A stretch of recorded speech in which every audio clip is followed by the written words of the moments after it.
তো আজ সেই খিচুড়ির একটা নতুন রেসিপি নিয়ে আমি চলে এসেছি, ডিমের খিচুড়ি। এটা খেতে কিন্তু অসাধারণ হয়।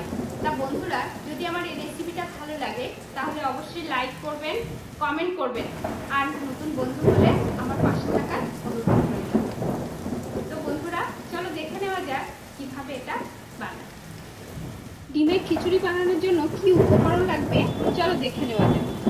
প্রথমে আমি নিয়ে নিয়েছি একটা টমেটো এখানে কুচি করে, এখানে নিয়ে নিয়েছি কাঁচা লঙ্কা, পেঁয়াজ, একটু জিরে, একটু রসুন কুচি, একটা শুকনো লঙ্কা, তেজপাতা, আর নিয়েছি একটু নারকেল কুড়া। আর লাগবে ডিম, আর এখানে নিয়েছি গোবিন্দভোগ চাল। আমি 1 কাপ থেকে একটু কম নিয়েছি, কারণ আমি এখানে 2 জনের জন্য বানাচ্ছি সেই জন্য। আর যে পরিমাণে চাল নেব সেই পরিমাণে নিয়ে নেব মুগ ডাল আর মসুর ডাল। এখানে 2 রকমের ডাল আমি নিয়ে নিয়েছি। আর এখানে মুগ ডালটা আমি একটু ভেজে ধুয়ে রেখেছি। প্রথমেই আমি একটা কড়াইতে নিয়ে নিয়েছি কিছুটা সর্ষের তেল। সর্ষের তেলটা একটু গরম হলেই আমি এর মধ্যে দিয়ে দেবো গোটা জিরে আর শুকনো লঙ্কা আর তেজপাতা। ফোড়নটা থেকে গন্ধ বার হলেই আমি দিয়ে দেবো পেঁয়াজ কুচি আর রসুন কুচি। এই দুটো বেশ ভালোভাবে এবার একটু ভেজে নেব, লাল লাল করে একটু ভেজে নেব। আমার পেঁয়াজ আর রসুনটা একটু ভাজা হয়ে গেছে। এবার আমি দিয়ে দেবো এর মধ্যে 2টো কাঁচা লঙ্কা। বন্ধুরা, আমি উপকরণে হলুদ আর লবণটা বলা হয়নি, কারণ মোটামুটি সব রান্নাতে হলুদ লবণ লেগেই থাকে, তো সেই জন্য আর বলিনি। তো এবার দিয়ে দিলাম একটু হলুদ আর লবণ। এটা নেড়ে এবার এর মধ্যে দিয়ে দেবো নারকেল কোড়া। নারকেল কোড়াটা দিয়েও বেশ ভালোভাবে ভেজে নেব।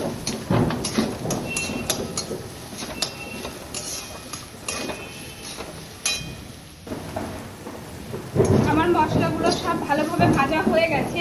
এবার আমি দিয়ে দেবো ডিম। 3টে ডিম নিয়েছিলাম, সেই 3টে ডিম আমি এখানে ফেটিয়ে নিয়েছি। সেই 3টে ডিম এর মধ্যে এবার দিয়ে দেবো। দিয়ে এটা আস্তে আস্তে নেড়ে আমি ডিমের ঝুড়ি বানিয়ে নেব।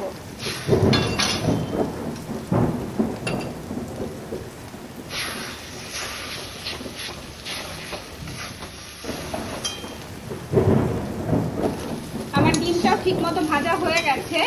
বন্ধুরা, ডিমটা কিন্তু আলাদাভাবে ঝুড়ি বানিয়ে নিলে হবে না, মশলার মধ্যেই কিন্তু দিয়ে করতে হবে, তাহলেই কিন্তু খেতে বেশি ভালো লাগবে। তাহলেই মশলাটা ডিমের মধ্যে যাবে আর খেতে ভালো লাগবে। এবার আমি এর মধ্যে দিয়ে দেব গোবিন্দভোগ চাল,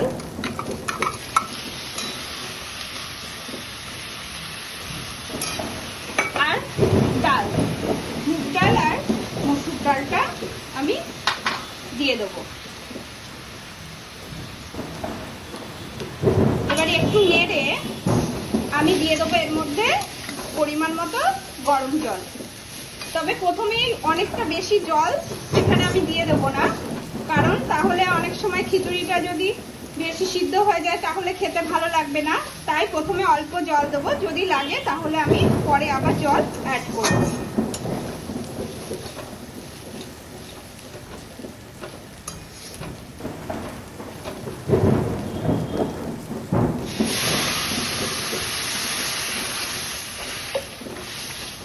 এবার একটা ঢাকনা দিয়ে আমি এটা সিদ্ধ হওয়া পর্যন্ত অপেক্ষা করব।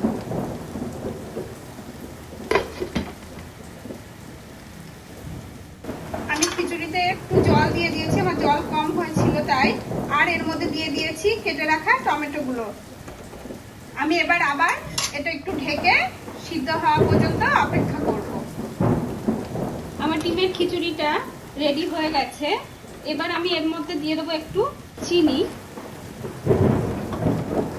আর দেবো একটু ধনেপাতা,